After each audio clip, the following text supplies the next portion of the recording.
Gusto ng Lord sabihin sa iyo, kapatid, na ang iyong buhay ngayon, inaalaw ng Lord na daanan natin.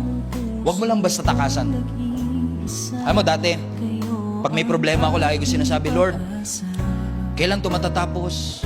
Kailan mo ako ilalabas? Maintindihan mo rin kasi kapag may trouble ka talaga, hirap na hirap ka, di ba gusto mo nilang matapos?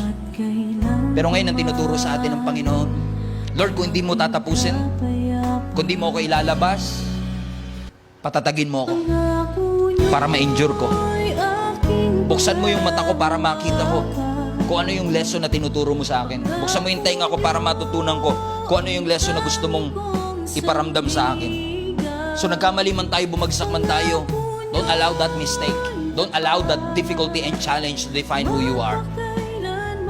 In fact, allow that mistake, allow these challenges that you are facing right now to refine you, to test your faith, to strengthen your faith. Huwag mo hayaan na yung struggle na pinagdadaanan mo, yan ang mag-define sa'yo. And don't stay in that mistake. God wants you to succeed. Gusto ng Lord ilabas tayo dito. Matuto tayo. At masabi natin sa Panginoon, Lord, marami pong salamat. Hindi ko pinili ang sitwasyong meron ako ngayon, pero hindi ko rin tatakbuhan kasi alam kong may lesson kang gustong ituro sa akin.